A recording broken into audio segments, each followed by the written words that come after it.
Alright, stop what you're doing because this right here is one of those moments where hip-hop history feels like it's being reopened in real time. Just when people thought the Diddy Netflix documentary had already shown everything it could show, 50 Cent comes out and says, nah, there's more. And not just a little more. According to him, there's unseen footage, unused context, and a whole relationship angle involving Diddy, Tupac, and Sarah Chapman that Netflix never aired. And the crazy part? It wasn't left out because it didn't matter. It was left out because the documentary was capped at 4 episodes. So now the internet is asking one question. What exactly didn't we see? Because when the producer of the documentary himself tells you there's a major allegation that didn't make the cut, people are going to lean in. And that's exactly what's happening right now. So today, we're breaking down what 50 Cent actually said, what this unseen footage allegedly involves, why Sarah Chapman's name is suddenly back in the conversation, and how this adds a whole new layer to the already complicated Diddy and Tupac history. This isn't about proving anything. This is about context, timing, and why this story refuses to stay buried. Trust me, by the end of this video, you're going to see why fans are saying the documentary might have only scratched the surface. Now let's rewind. When Sean Combs' The Reckoning dropped on Netflix, it immediately became one of the most talked about hip-hop documentaries in years. It revisited decades of controversy, allegations, power dynamics, and unanswered questions surrounding Diddy's rise and the people around him. And for most viewers, it felt like a lot was already revealed. But behind the scenes, 50 Cent was doing interviews explaining that what people saw wasn't the full picture. In one interview, 50 straight up said that everything couldn't make the cut. His words were clear. The documentary was only 4 episodes, and when you're dealing with a story this big, you're forced to pick and choose what makes it in. That's when he casually mentioned an example that instantly set social media on fire. He said there were details involving Diddy's dating history that didn't make the cut. Specifically, he referenced the fact that Diddy has a child with a woman who, according to 50, previously dated Tupac Shakur. That woman is Sarah Chapman. Now let's pause here, because this is where things can easily get misunderstood. Sarah Chapman is publicly known as the mother of Chance Combs. That's been acknowledged by both her and Diddy for years. There's nothing hidden about that. What wasn't explored in the Netflix documentary is the claim that Sarah Chapman had a prior romantic relationship with Tupac before Tupac's death. 50 did not present this as courtroom-proven fact. He presented it as context that he felt was important but couldn't include due to time constraints. And the moment he said that, people started connecting dots. Because when you already have a story filled with rivalry, tension, overlapping circles, and unresolved history, adding personal relationships into the mix changes how people interpret the past. It doesn't confirm anything on its own, but it adds another layer that fans didn't know to consider. And that's why this hit so hard. What really escalated things is the way headlines started framing it. Words like leaks and unseen footage began trending, even though what 50 was actually saying is more nuanced. He wasn't saying he secretly dropped files online. He was saying there is material he filmed, researched, or discussed that never made it into the Netflix cut. That distinction matters. In documentary terms, footage doesn't just mean raw video. It can mean interviews that were recorded but not aired, conversations that were cut for pacing, storylines that complicated the narrative too much for a limited episode run. And according to 50, this Sarah Chapman connection was one of those things. Now, why does that matter so much to fans? Because Tupac and Diddy's relationship has always been one of the most dissected dynamics in hip-hop history. Even decades later, people are still trying to understand where the tension really came from, how personal it got, and whether certain things were purely business or something deeper. So when 50 hints that there was a personal overlap involving someone who later had a child with Diddy, it naturally reopens those questions. Was it relevant? Was it personal? Was it just coincidence in a small industry? Nobody knows for sure, and 50 isn't claiming to have all the answers. What he's saying is that this context existed and didn't make it into the Netflix version. And that's where the idea of unseen footage becomes powerful. Because once viewers realize there's more material out there, the documentary stops feeling like a conclusion and starts feeling like part 1.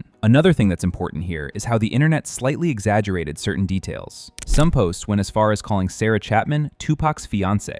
That part is not publicly confirmed. Tupac's confirmed fiancé was Kadada Jones. What's being discussed here is an alleged prior relationship, not an engagement or marriage. That nuance gets lost online, but it matters when you're talking about real people and real history. 50 himself has been careful in how he phrases it. He talks about dating history and relationships, not official titles. And that tells you something. This isn't about sensationalism for him. It's about showing how complex the story really was. Now let's talk about why 50 Cent even brought this up in the first place. Because 50 didn't randomly say this for clicks. He said it while explaining the limitations of the documentary format. 4 episodes. That's it. When you're trying to cover decades of history, rivalries, allegations, and cultural impact, 4 episodes barely scratches the surface. And 50 hinted that he may release additional material separately, possibly on YouTube. That's the part that really got people paying attention. Because if that happens, it won't be viewed as bonus content. It'll be viewed as missing chapters. People will treat it like required viewing. Every clip will be analyzed. Every statement will be debated. Every implication will be dissected. And you can already see the reaction forming. Fans are revisiting old interviews. They're pulling up timelines. They're comparing dates. They're asking why certain things weren't talked about sooner. And at the same time, Diddy's camp has been pushing back hard against the documentary as a whole, calling it biased and unfair. From their perspective, any additional footage would only add fuel to the fire. So now you've got two forces colliding. On one side, 50 Cent, openly saying there's more he couldn't include. On the other, Diddy's side, already saying the doc went too far. That tension alone keeps this story alive. And this is where 50's personality comes into play, because 50 Cent is not subtle. When he says something didn't make the cut, that's not an accident. That's him letting the world know he's holding more cards. He's done this before. He understands narrative, he understands controversy, and he understands how to keep people talking without outright making accusations. By simply saying there was more, he reignited interest in the entire documentary. And honestly, that might be the smartest move he could have made, because now the question isn't, did the documentary expose everything? The question is, what didn't we see? And that question is way more powerful. At the end of the day, this isn't about proving a single allegation. It's about understanding how layered the past really was, how personal and professional lines blurred, how small the industry was, and how history looks different when you zoom out. Whether 50 ever releases additional footage or not, the impact is already here. The conversation has shifted. People are re-examining things they thought they understood. And that's why this moment feels important. Not because it answers everything, but because it reminds us how much of the story is still being told. So now I want to know what you think. Do you believe there's unseen footage that changes how people view this era? Or do you think the documentary already showed everything that mattered? Either way, one thing is clear. This story isn't done. And if 50 Cent decides to open that vault, hip-hop history might get rewritten all over again. Now let's talk about why this specific detail, the Sarah Chapman connection, is hitting people harder than some of the other things mentioned in the documentary. Because on its own, a past relationship isn't shocking. But when you place it inside the broader timeline of the mid-90s, it suddenly feels a lot heavier. That era of hip-hop wasn't just about music, it was about proximity. Who was around who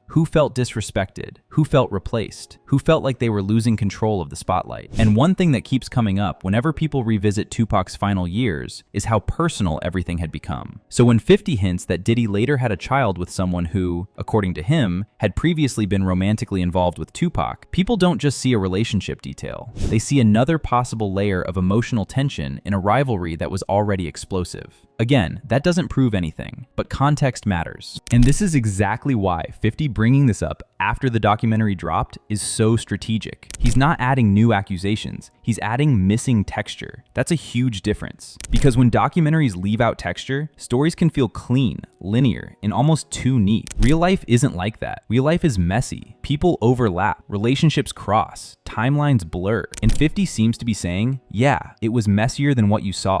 Now, another thing that's fueling this conversation is how carefully 50 has chosen his words. He hasn't gone on a rant. He hasn't made a long post spelling everything out. He's dropped just enough information to make people curious, then stepped back. That's classic 50 Cent. He understands that mystery lasts longer than explanation. If he spelled everything out in one interview, the story would die in a week. By hinting at unseen footage, unused interviews, and missing context, he's turned this into an ongoing conversation. And let's be honest, people want there to be more. The documentary already felt like it reopened old wounds, and fans are hungry for answers that were never fully given back in the 90s. That hunger is what's driving this. Now let's talk about the idea of unseen footage itself, because a lot of people imagine some dramatic hidden tape that changes everything. In reality, unseen footage in documentaries usually looks a lot more subtle. It could be an interview that went on for hours where only 5 minutes aired. It could be a conversation that complicated the narrative too much. It could be something that raised more questions than it answered.